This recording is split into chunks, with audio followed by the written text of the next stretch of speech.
current electricity. Today's topic is current electricity. Current electricity, इसको हिंदी में बोला जाता है धारा विद्युत. धारा, इलेक्ट्रिसिटी मीन्स इट इज विद्युत. So first to understand the topic, ये टॉपिक है क्या? Definitely it is related with electricity. इसमें विद्युत शब्द आया है, इसका मतलब है क्या कि ये इलेक्ट्रिसिटी से, विद्युत से रिलेटेड है. दूसरा, इसमें एक वर्ड आया है धारा, करंट. करंट मीन्स, हम इसको अगर हिंदी में समझेंगे तो इट इज कॉल्ड प्रवाह. इंग्लिश में इसका मतलब, धारा का मतलब होता है फ्लो, बहाव, बहना किसी भी चीज का. स्टार्टिंग में मैंने आपको बताया था कि इलेक्ट्रिसिटी दो टाइप की होती है. Study of charge, it is of two types. आवेश का जो हम अध्ययन करते हैं वो दो प्रकार से करते हैं. कोई भी चार्ज, क्यों? जब वो स्टेशनरी है, रुका हुआ है, उस वक्त हम उसकी स्टडी करेंगे.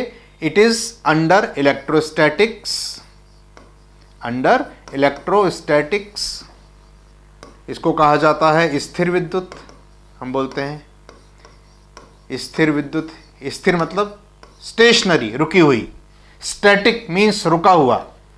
और दूसरा, when the charge moves, charge जब बहता है, गति करता है, then we study it under current electricity. तब हम उसकी स्टडी करते हैं अंडर करंट इलेक्ट्रिसिटी.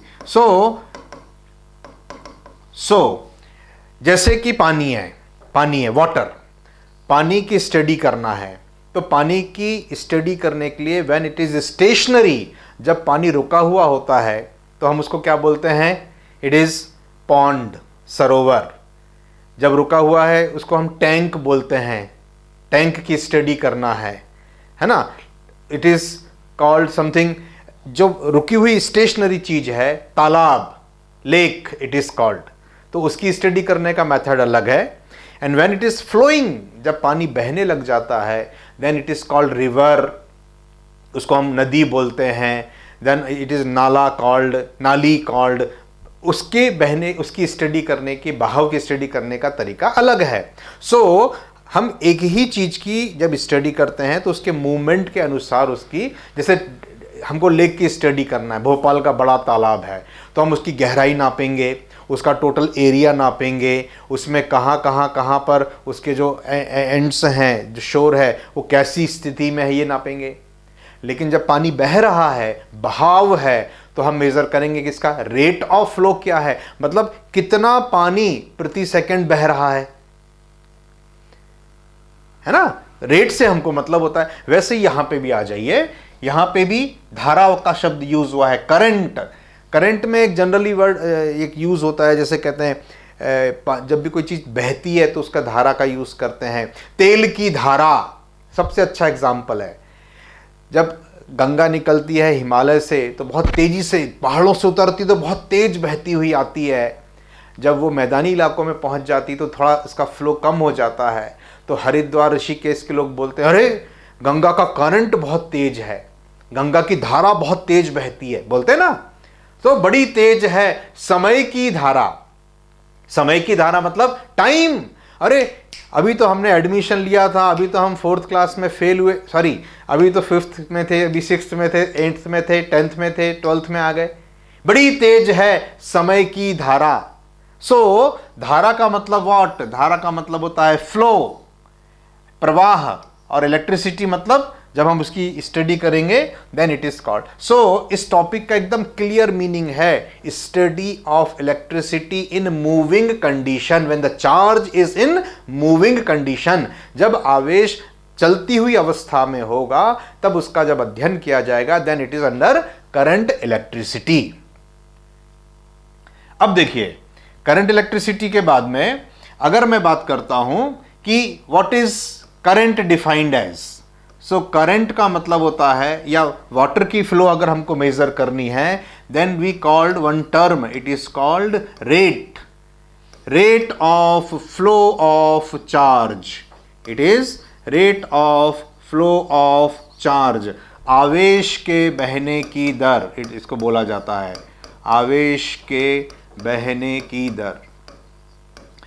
अब यहां पर एक बहुत इंपॉर्टेंट शब्द यूज हुआ फिजिक्स के हिसाब से, it is most important I think, कि what is the meaning of rate. दर का मतलब क्या होता है? दर का मतलब होता है with respect to time. Rate का मतलब होता है विथ रिस्पेक्ट टू टाइम,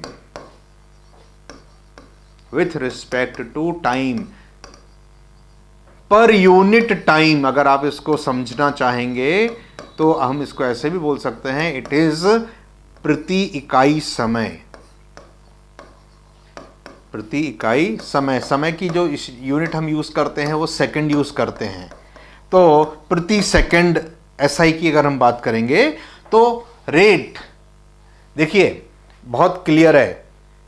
एक होता है कॉस्ट, एक होती है प्राइस, हाँ, एक होती है वैल्यू, एक होता है रेट। ये सब टाइम से रिलेटेड चीजें हैं।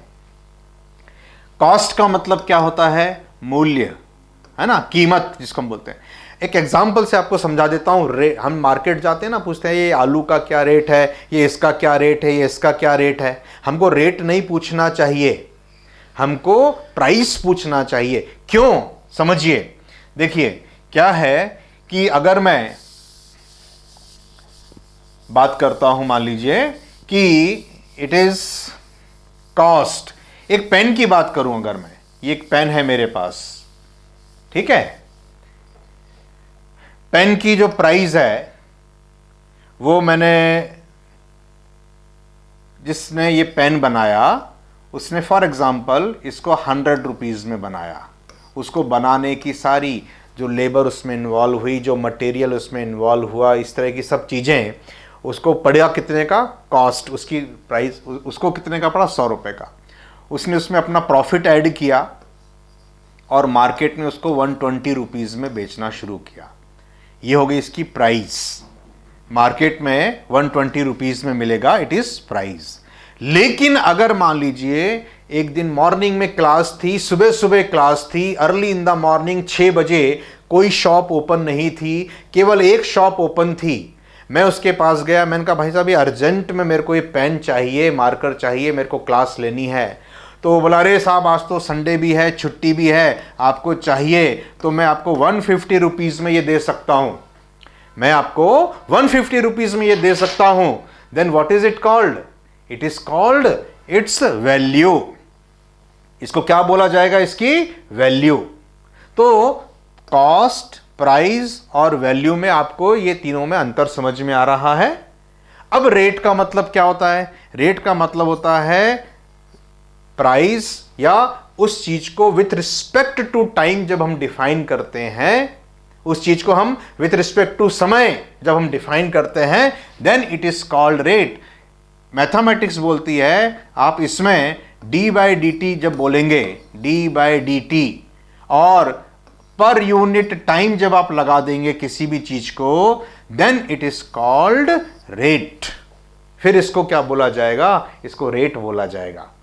Rate of flow of charge का मतलब क्या? Rate of flow of charge का मतलब क्या?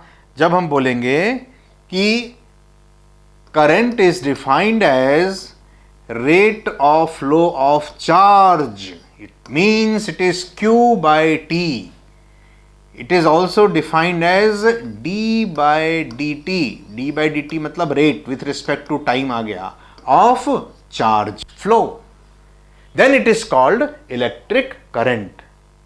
फिर इसको हम क्या बोलेंगे? इलेक्ट्रिक करेंगे। Rate of flow of charge is called electric current. विद्युत धारा क्या है? ये आवेश के बहने की दर है।